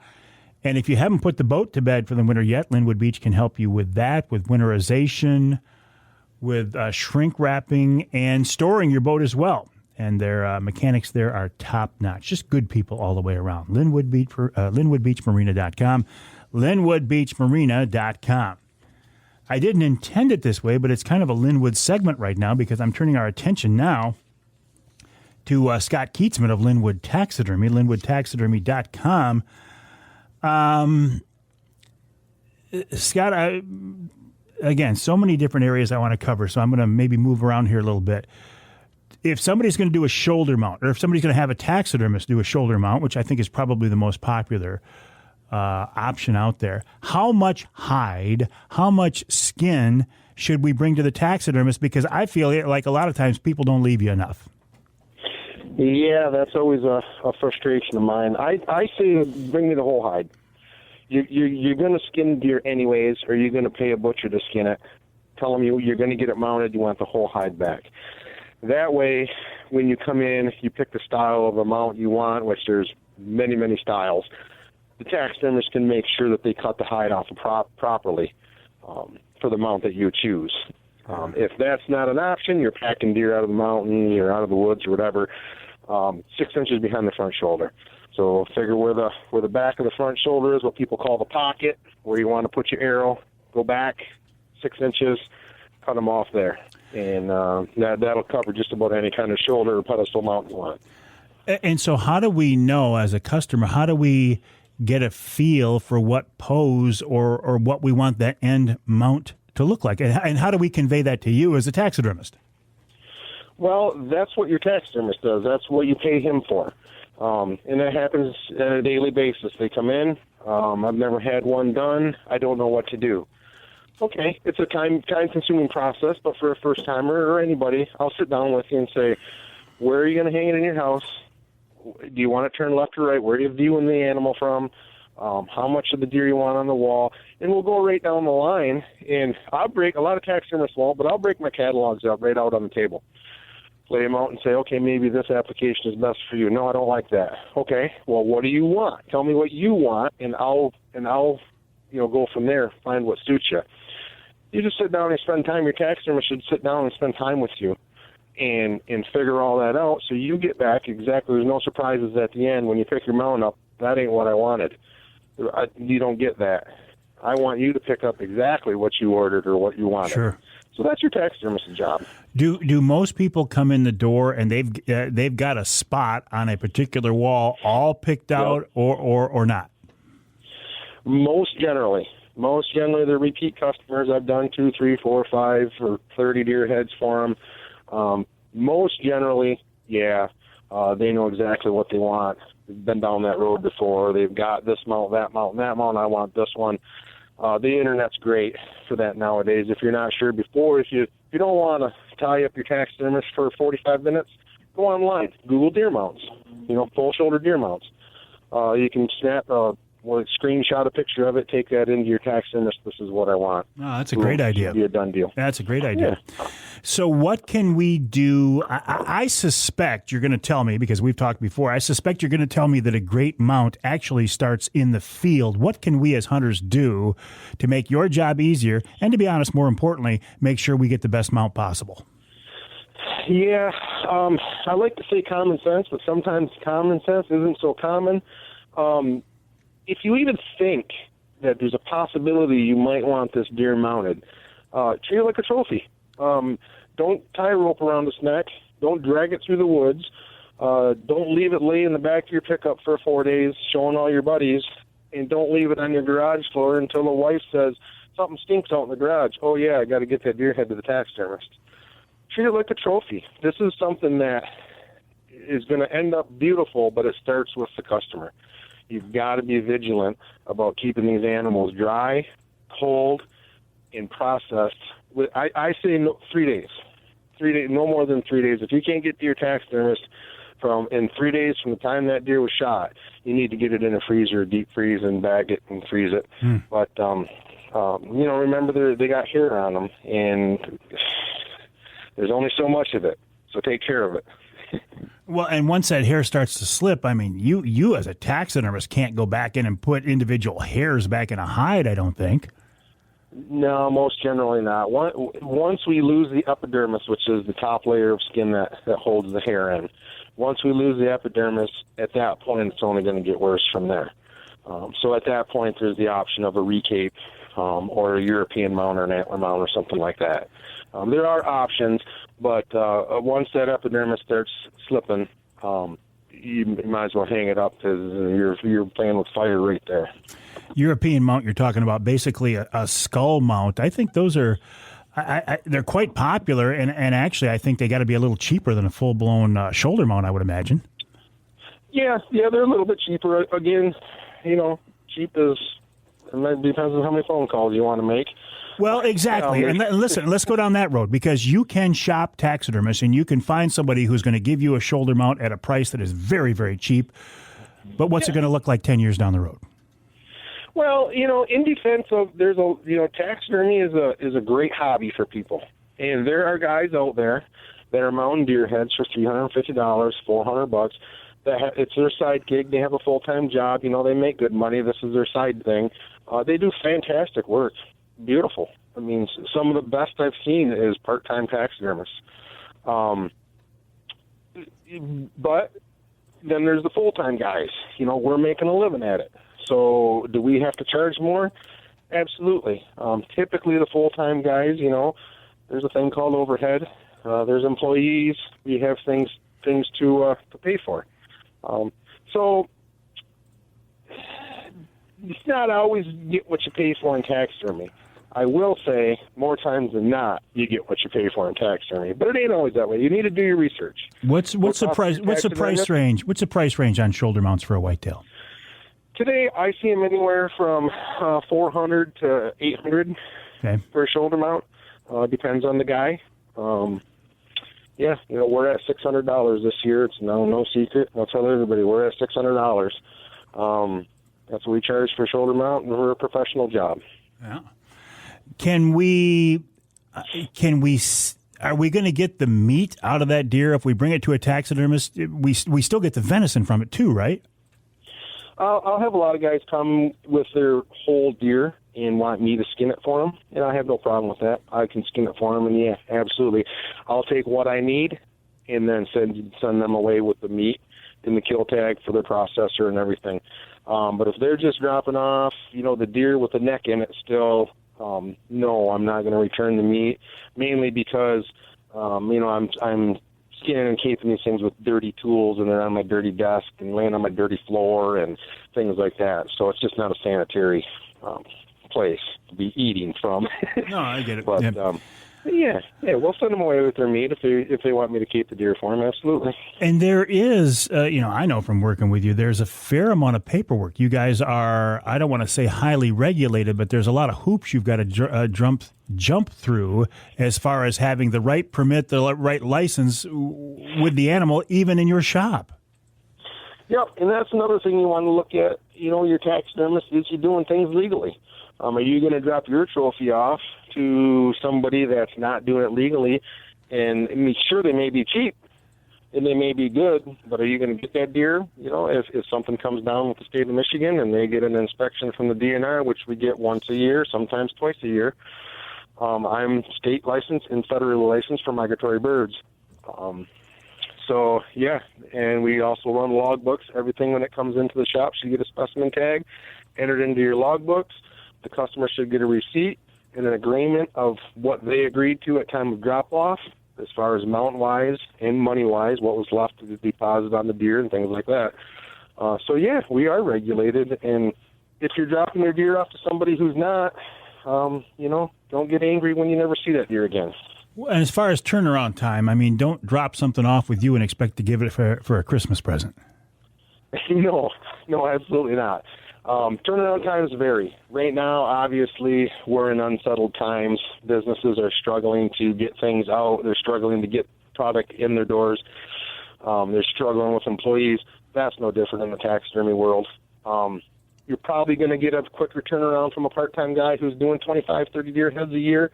You're going to get a longer time from a full-time taxidermy shop, that's doing 150 deer heads a year, plus fish and birds and dealing with the state of Michigan and dealing with employees and dealing with tanneries and things like that. So, just be prepared to wait. Be patient. I can guarantee if you've done your research and you're with a reputable taxidermist, he's working hard for you. I put in 12-hour days. We can't work any more than that without getting burned out. So just be patient, and everything will work out. Oh, and I would bet this time of year it's easy to get burned out. It is. It's an issue I deal with on a daily basis. At 5:30, I'm ready to lock the doors and go home. No doubt about it. And you mentioned this earlier, but I want to follow up on this. If I have you do a shoulder mount or whatever it is, this thing is going to last long enough I could pass it down to my kids if I wanted to? Absolutely. If done and done right, done properly, absolutely. Yeah. And that's all I can say.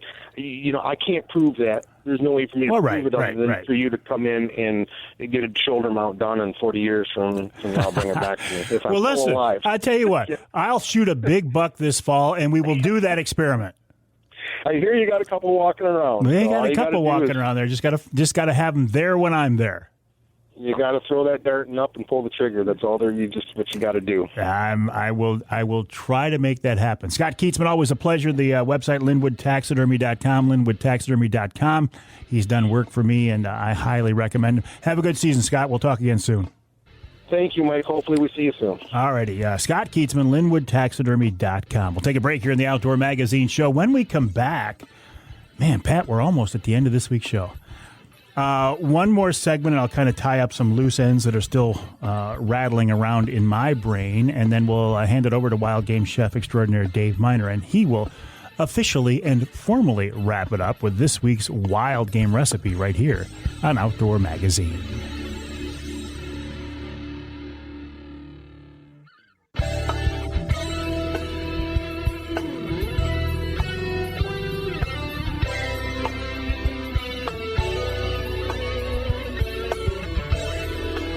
You can hear the Outdoor Magazine show in Manistee on WMLQ 97.7 FM. You can hear us in Escanaba, a new affiliate, WCHT AM and FM, 600 AM, 95.3 FM. And you can hear us in Saginaw on WSGW AM and FM, 790 AM, 100.5 FM. I'm here in the studios of WSGW right now.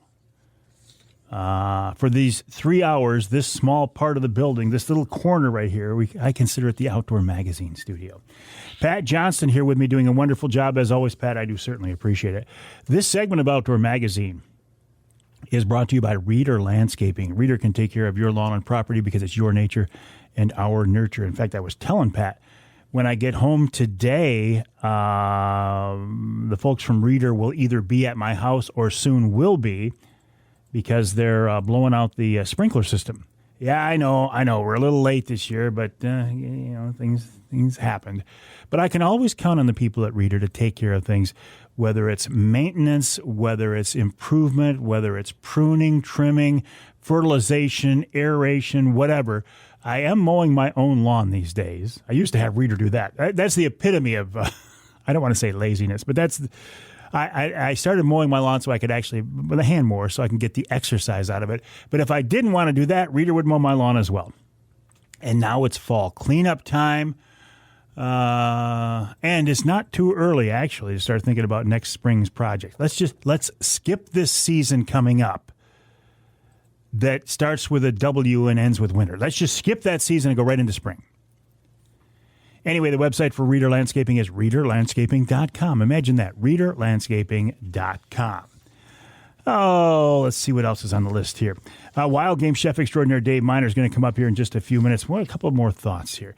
By the way, welcome to the month of November. It is, for many people this time of year in Michigan, this first 2 weeks of November means the whitetail rut. Everything we're seeing out there indicates that the bucks are doing what they're supposed to be doing this time of year. We've got some property that we're really fortunate to be able to lease. Thank you, Gene. Thank you, Pam. We appreciate the access to your property. Your beautiful piece of heaven, by the way. But for the first time, I actually am getting some experience, some exposure to this concept of cellular trail cameras. I've heard people talk. I know I'm late to the party. I get it. I've heard people talk about these in the past, and conceptually, I got the fact that, okay, here's why they're good, yada, yada. You can keep track of. Let me back up. If you don't know what these are, they're trail cameras that take a picture anytime something walks in front of the camera, whether it's a squirrel, a deer, a turkey, a trespasser, whatever. But unlike the old generation of cameras, these new ones will automatically and immediately send that image to your cell phone. So it's like real-time scouting even when you're not there. And it's very, very cool. The problem is that it's so easy to get so engrossed in looking at every image that comes through on your phone. Is that a big buck? Is that a big buck? I actually had to turn the notifications off. Now, I'm not using my own. I'm piggybacking on my son James' cameras. He gave me access to his pictures. But I turned the notifications off because I can't. I can't. I hear it go off in the middle of the night. I want to look and see, is it a big buck? So I turned that off, but I do find myself several times a day. In fact, I'm going to do it during the break coming up here, scrolling through the images to see what's out there. And what we're finding recently is two big bucks. I think big is a relative term, right? Two nice bucks wandering the property that weren't there earlier in the year, in the season, and we're seeing them during daylight. 10:30 in the morning, 2:30 in the afternoon, 5:30 in the afternoon. I mean, these are not year-and-a-half-old bucks. These are, older, more mature bucks. One of them I would shoot in a heartbeat. In a heartbeat. And I hope if that happens, I hope I see him during bow season rather than wait and do it during gun season. But that's a whole different topic. But yeah, these things are very addicting and very effective scouting tools. If my dad was still around, he'd look at something like that and go, geez, guys, why don't you guys are making it too easy these days. But it's not. Just because you have a cellular trail camera that tells you when deer are moving and what part of a given property is no guarantee of taking that animal, because you've got to be there when it comes through. You've got to be in the right position. You've got to make sure that your presence there doesn't spook that deer so he doesn't come in. You got to let him get in the right position to make a good shot. You've got to make that good shot. There are a lot of things that can go wrong.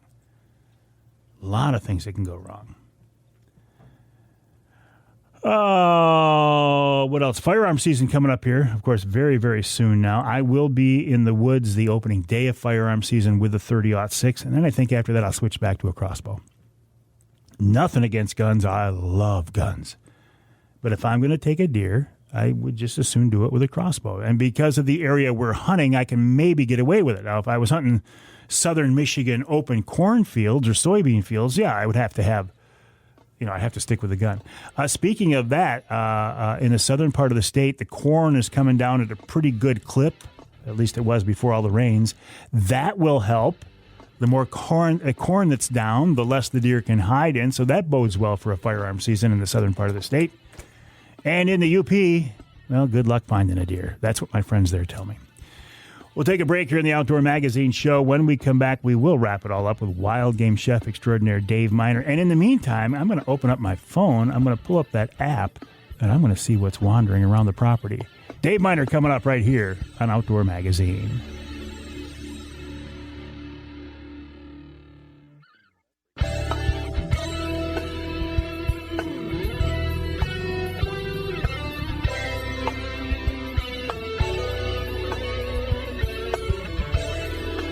Welcome back to Outdoor Magazine. My name is Mike Avery, and I am truly very thankful to have you along with us. Wouldn't be able to do this without your support. The fact that you listen to the radio show, the fact that you listen to the podcast, that you follow me on social media, means a lot to me. I do really appreciate it.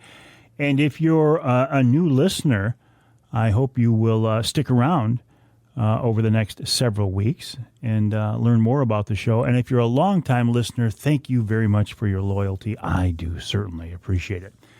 Speaking of loyalty, our next guest coming up here, the final guest of the hour, has been a loyal friend of mine for many, many years. His name is wild game chef extraordinaire Dave Minar. You know the name. You know the face. You know the voice. When it comes to cooking up fish, wild game, this guy is an absolute master, and I look forward to his segments each and every week. David, welcome back. How are you? Pretty good, Mike. I don't feel like a guest. I feel like one of the family, man. I shouldn't. That's a very good point. You're not a guest. You are part of the show. A fixture. Like an old light bulb. How you doing, Mike? Good. Have you been out in the woods at all? Oh, very little bit. I just haven't had the time. Life has become really hectic, so I'm planning on getting out now that the boys are chasing the girls, so I'll be out there more. Yeah, good. I was going to say, man, if you're going to be out at all, this is the time to do it. Yep. I'm looking forward to it. So anyway, I got a grilled duck breast, or you could use goose if you like. Oh, yeah. Let's do that. Is in full swing. Well, you're going to need about 10 to 12 of the smaller duck breast, if you like, or you could use a couple of goose breasts, but they're a lot larger, of course. You need 2 cups of a good, kind of almost like a red wine. You could use Burgundy or Port or Chianti. Marcella would be also good if you like something a little sweeter. Half a cup, well, maybe a quarter cup of balsamic vinegar, 4 to 6 cloves of garlic smashed up and then chopped real fine, a large onion, diced nice and fine.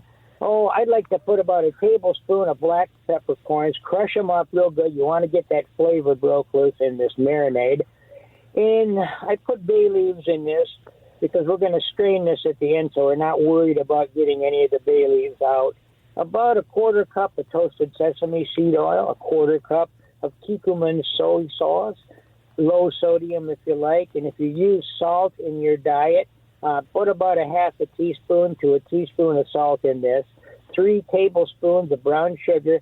And in the nice grocery stores, you can buy the rosemary leaf sprigs. So get a package, and sometimes they got 6 or 8 in there. So you're basically going to mix all of the ingredients except for the rosemary sprigs. You're going to pull the leaves off of the little stems there on about half of it.